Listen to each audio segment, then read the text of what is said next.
Yahweh, Rapha, Elohim, Shaddai,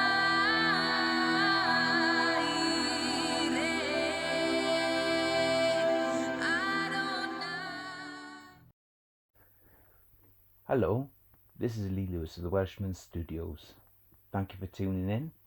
Yes, I have got a weird accent, so but a lot of Americans seem to like it. So thank you so much to all of you around the world. So as you know, probably a lot of you, there's been I can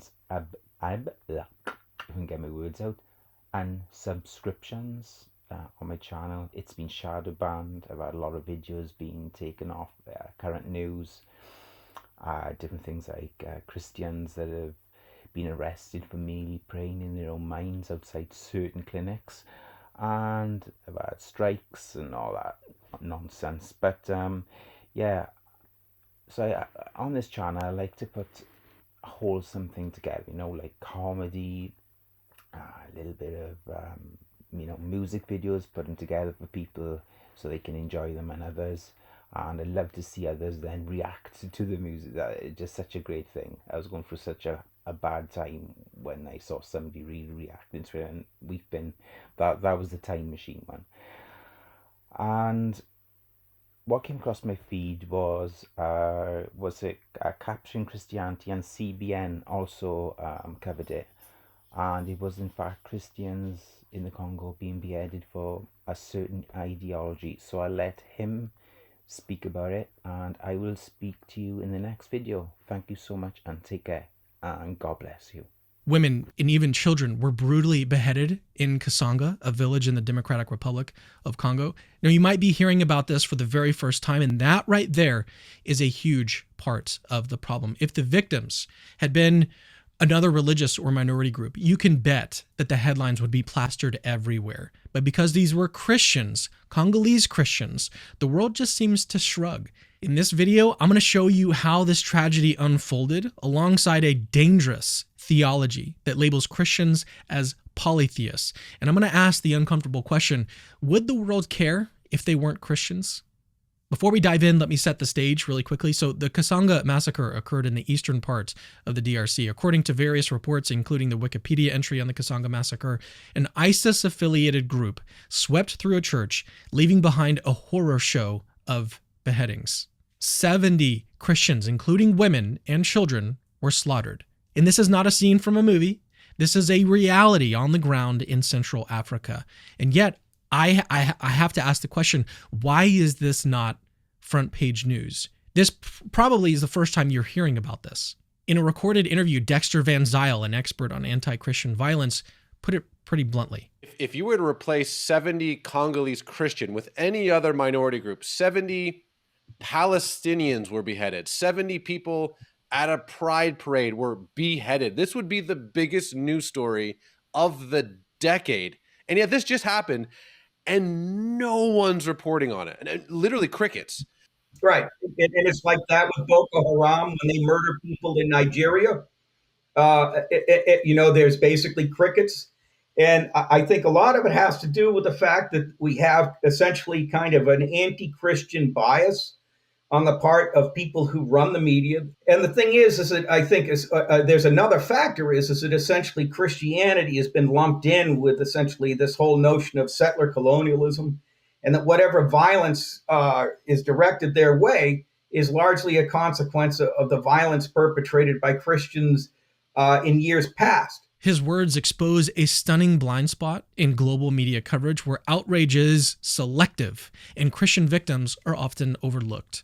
The Democratic Republic of Congo is a absolutely massive country that's been in constant turmoil for decades. Civil wars, regional conflicts, and foreign interventions have made DRC one of the most volatile places on earth. Groups like the Allied Democratic Forces, or ADF, which have pledged loyalty to ISIS, use terror tactics to gain control of strategic territories, especially mineral-rich areas. Quoting Dexter Van Zyl again, he points out, The violence was perpetrated by an organization that was that is affiliated with ISIS. And the thing is that there are some people who have argued that they are essentially working on behalf of Rwanda, because Rwanda is a neighboring country that covets and is actually taking control of an awful lot of the mineral resources in Kivu.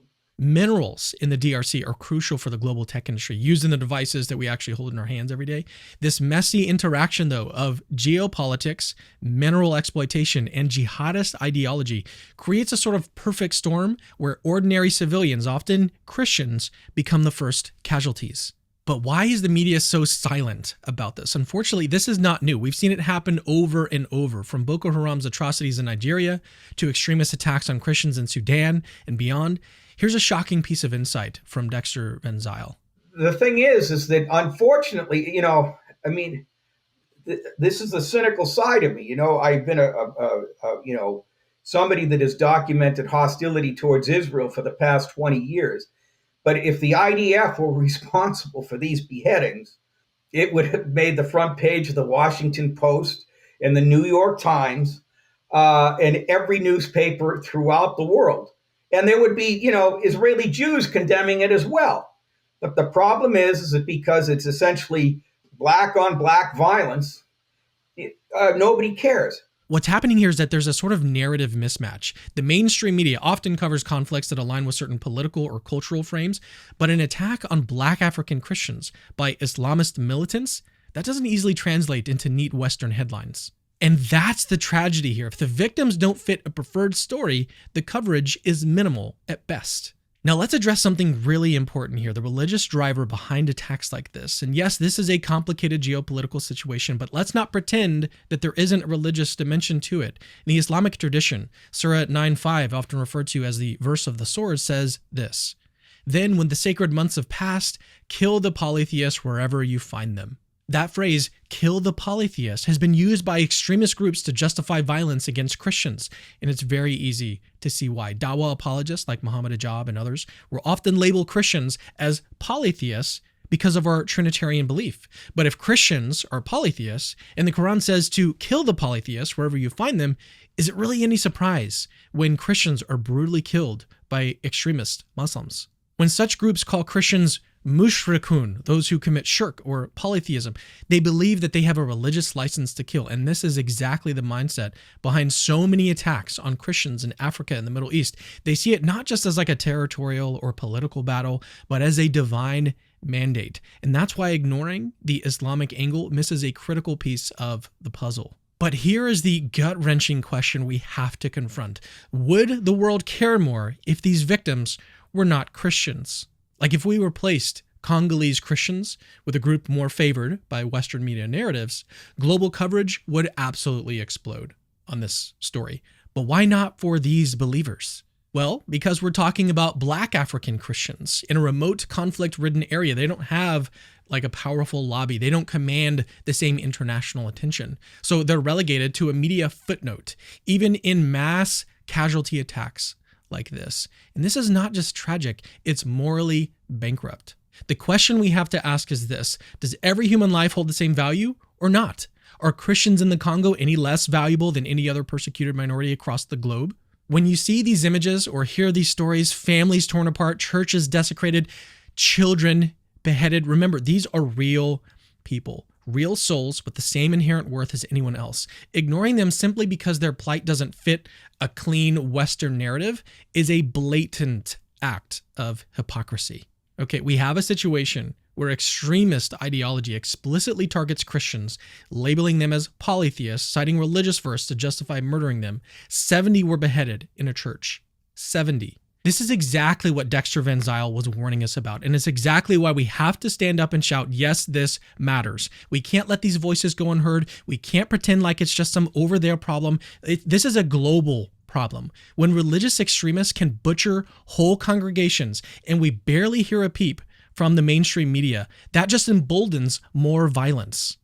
We have to spread awareness about this. We have to put pressure on our media, our governments, our churches, our communities to care about this story. Because if we don't, these attacks will continue in silence and continue to escalate, and they're going to be overshadowed by selective outrage. Thank you guys for watching, but let's make some noise about this. All right, share this video, spread the word, remind the world that every victim of persecution deserves to be seen, heard, and remembered, no matter who they are, the color of their skin, or what religion they happen to profess.